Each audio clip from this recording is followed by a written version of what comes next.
था वो डीवीटी था। यहाँ से इसका जो बल्ब होगा ये जाने वाली या जो भी वाटर वेपर, यहाँ देखो इसको थोड़ा सा कंफ्यूजन ये होता है कि हम इसको कभी वाटर एयर मिक्सचर बोलते हैं और हम इसको वेपर गैस मिक्सचर भी बोल देते हैं, ठीक है। तो इसलिए कभी कभी थोड़ा सा कंफ्यूजन हो जाता है, मैं भी बोलने में कभी कभी कंफ्यूज हो जाती हूँ, लेकिन समझ लेना है आपको कि जो वेपर है ये हमेशा H2O की ली जाएगी और जो गैस है ये ऑलवेज एयर को रखना है।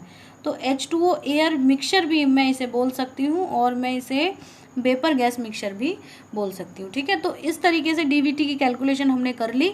बल्ब को शुष्क अवस्था में रखना है और जो भी एयर यहाँ से पास हो रही है, ठीक है, जिसके अंदर ह्यूमिडिटी है, उसका तापमान जो बताएगी वो डीवीटी कहलाएगा, ठीक है। यहाँ से जो भी वेपर गैस मिक्सचर नॉर्मली इस थर्मोमीटर ने जो रीडिंग दे दी है वो इसका डीवीटी कहलाएगा। अब हम बात करेंगे डब्ल्यूबीटी के बारे में, ठीक है। डब्ल्यूबीटी यानी कि वेट बल्ब टेम्परेचर। अभी क्या करना है, हमें थोड़ा सा इसमें चेंजेस करने होंगे।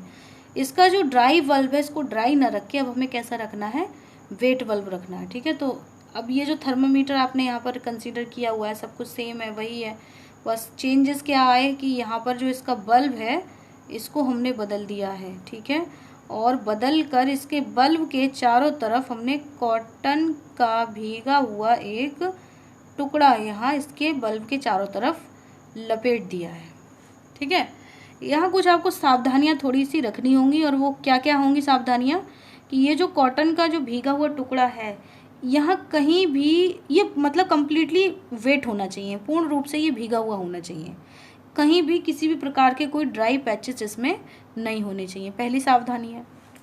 दूसरी सावधानी ये है कि ये जब मतलब वाटर एयर मिक्सचर के कांटेक्ट में आएगा तो वेलोसिटी प्रॉपर होनी चाहिए, मतलब यहाँ से जो एयर पास करवाई जाएगी इसके ऊपर उसकी जो वेलोसिटी, ऐसा नहीं कि बहुत लिटली स्लोली हवा चल रही है तो आप इसे मेज़र कर रहे हो, थोड़ा एरर आने लगेगी इसमें।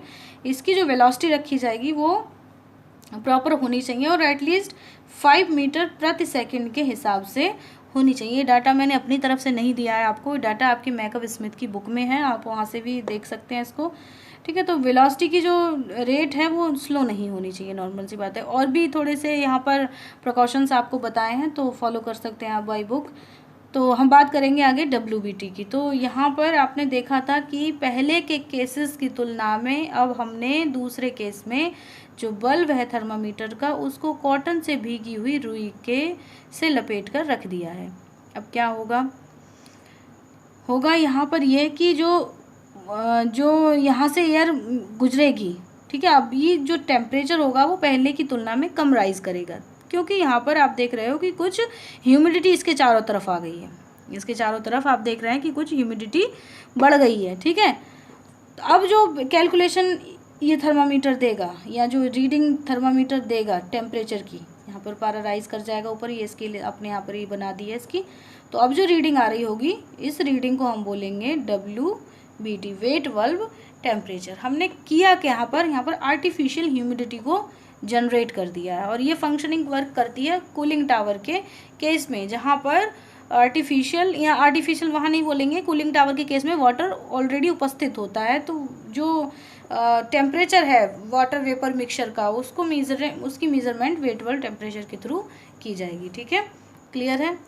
नॉर्मल था क्या, आपने क्या देखा, इसकी जो परिभाषा आप बताएंगे वो कैसे बोलेंगे आपकी, यहाँ एक स्मॉल अमाउंट ऑफ वाटर को large amount of water vapour mixture में इवापरेट करवाया जाता है। तो इस तरीके से जो रीडिंग आएगी वो वेट बल्ब टेम्परेचर की कहलाएगी। एक पॉइंट है आप यहाँ ध्यान रखेंगे कि जो WBT रहेगा वो ऑलवेज लेस देन रहता है ड्राई बल्ब टेम्परेचर, ये याद रखने वाली बात है। बाकी ये सब समझने वाली बात थी, जो फिनोमेना जो वर्किंग थी वो आपको समझाने के लिए थी, ठीक है।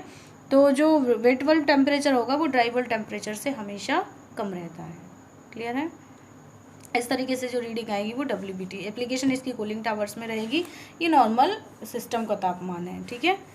अब हम बात करेंगे ड्यू पॉइंट और AST की, तो टॉपिक और रह गए हैं इसके, तो आप उसको कवर कर लेंगे। पहले हम कवर करेंगे AST को, एडियाबेटिक सैचुरेशन टेम्परेचर क्या है, ठीक है। पूरा नाम है इसका adiabatic saturation temperature, adiabatic saturation temperature, ठीक है। चलिए अब आप एडियाबेटिक सैचुरेशन टेम्परेचर को समझेंगे। जो EST हमारी होती है, एडियाबेटिक सैचुरेशन टेम्परेचर,